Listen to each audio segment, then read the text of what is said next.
Hey, what's up, YouTube? I'm here with Brandon Harris. He just top 8 Colorado Spring Regionals with Clown Blade. And any name before the deck profile? No, but stuff. Alright, cool. 40 cards. Played triple of each clown.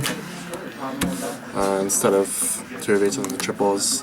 Plus stronger makes you get your plays going a lot faster. So you like that ratio? Yeah, triple of each clown. Definitely the best one. At least these 3 for sure. These 2 for sure. Maybe not Hat Tricker, but there's nothing wrong with 3 Hat Tricker. And then double Assault Hubbard and 1,000 Blades. Assault Hubbard is really good. He's insertion with Rhoda. You can drop him if your opponent just holds a monster. He just really perpetuates the rank 4 plays, and then 1,000 Blades obviously. Triple Jitterbite. He's probably the best card in this deck. His ability to float for a Nefarious Archfiend Eater is really strong, and then search ability by King of the Feral Imps. Everything about him is really powerful. That's a 1 Nefarious Archfiend. You can grab them off the Jitterbite. You can use it to pop a Flying Sea off your board, or a Deadite Seed off your board during your opponent's end phase, or a Trick Clown, and then you summon that and the Trick Clown again. So it puts really good rank 4 plays, and then obviously you can drop it if you have a Spellcaster. And I play double Draghetto. Draghetto was really strong. It helps me game a lot more than I should have been able to. And then that was mostly what it was for. It was for gaming faster, and then I was able to make rank 4s a lot of the times too because of it. And I played 1 Mathematician. Mathematician wasn't super strong because I only won him turn 1. Because he's a level 3. I can't do a lot of plays like with Hat Tricker or something. He just doesn't get a lot of my plays going.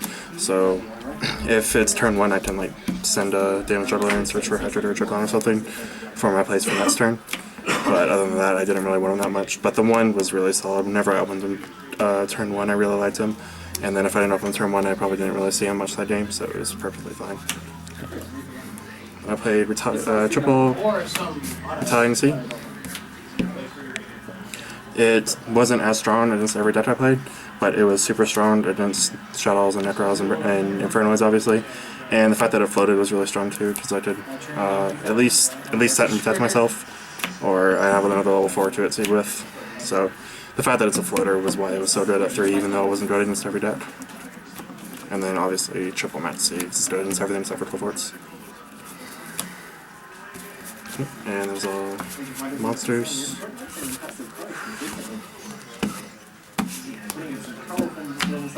My spells were small count. I had a Foolish to send Trick Clown, Damage Juggler, all that, 1,000 Blades, Book of Moon. Mind Control. Mind Control was probably one of the most powerful spells I had at the regional. I beat my 4th round Shadow matchup exclusively to Mind Control because he had me in a bad position with a Winda, but he was only at 14, so I Mind Controlled his Winda and then summoned a Trick Clown and tapped him for game. And then game 3, I summoned an Assault Hubbard, specialed it, and then Mind Controlled his Face-Time monster because that was all I could do because he went first. And then I flipped a Dryden, summoned a Jitterbite, and summoned a bunch of other monsters and tapped him for game. So Mind Control was really strong. I Mind Controlled Unicorns. Necros really couldn't deal with it. 1 Rhoda to search the double Halberd and the 1,000 Blades. You don't need more than that. Like I didn't want to have a lot of warriors in here to search for. I know a lot of people were playing the Diddy Warrior Lady, but I didn't really find I needed her to deal with big problems, so I just dropped her and had the 1 Rhoda to search for the double Assault Hubbard. Because Assault Hubbard himself is good enough to justify being able to search for him. And then 1 Raideki, and only 1 Instant Fusion. Instant Fusion gets hit really hard by Mat C, and really clogs up the extra deck, so I was only playing 1 Instant Fusion, 1 Nodin. It wasn't detrimental only having the 1. I didn't really find myself relying on Instant Fusion plays. The traps, 1 Emptiness, Warning, Bottoms and Torrential, and a Compulse. Double Breakthrough Spell for Federation, and then I played double Charge Trouble Nightmare. It was pretty strong that day. I would have maybe preferred Space Times, but the Charge Trouble Nightmares did really well that day. Then my extra deck, well, it's 1 Nodin. I decided for the 1 Instant Fusion. Rhapsody, Diamond Trap King, because I still wanted an out to Towers and to Forerunner, and he really OTKs really well. and one Abyss Dweller. I wanted to play 2, but I didn't have the Estradect room. I played 2 Dodosto Emerald because I wanted all of my hit seeds more than once, and Emerald was the only way I can guarantee that I could play any one hit seed more than once. And that's Ton, obviously. Direwolf, I really wanted to play Direwolf to get rid of Backrows, and he put in a lot of work that day. Just getting rid of Backrows that were really annoying me so that I could then hit seed into like a Dweller or a King of the Fairlands to make another hit seed. He did really well. And Castel, 1-1 I made a lot. King of the Fairlands, obviously.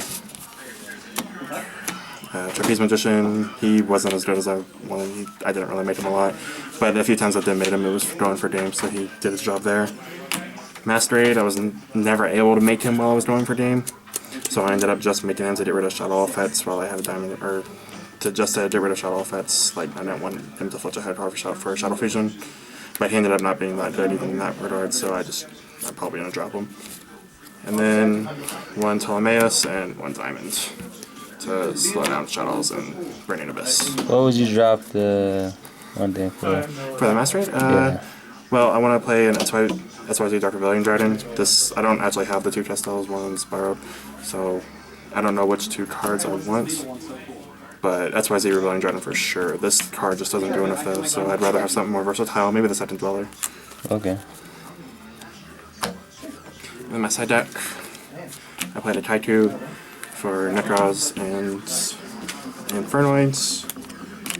Commandant searched out my double Necro Valley. Necro Valley was one of the most ridiculous play dates I had. It completely locked out the 2 Necros players I played, and I sided in Infernoids, I didn't see it though, but the 2 Necro players could not deal with my Necro Valleys. I sided a Deltaros because there's not enough room in the extra deck just to justify playing this. Because when I'm going first against Shuttles and I need to make a diamond, you side this in so that you can, because you can't go into main phase 2, so you can't drop the diamond directly over the Ptolemaeus. So you side the Deltaros so that you can go in phase, attach Deltaros to Ptolemaeus, and then on their turn, activate Ptolemaeus' threat to go into the diamonds. But it's not worth it to justify putting it directly in the extra deck, so I put it in the side deck. Then double MST. Defusion was really strong against Shadows. Shadows is probably your worst matchup, so I really needed as much Shadow hate as I could get, and Defusion was the purest anti-Shadow card I had. Double Roll Decree. This deck doesn't play a lot of traps, so against really trap heavy decks like Burning Abyss or something, Roll Decree can put in a lot of work. And then I played double Blackhorn to deal with Clifforts, or before the errata obviously, to deal with Clifforts, to deal with Mirror Match, doesn't have a lot for Mirror Match, and to deal with Ritual Beast, which I was pretty scared of. And then I threw in double Mind Rush at the last minute, because it's super strong against Nekroz, and it did put in a lot of work against Nekroz too. And that's pretty much it. Alright, cool. Well, thanks for their profile, and congrats on your top 8. What's that? I was saying congrats on your top 8. Oh, thank you. Yes.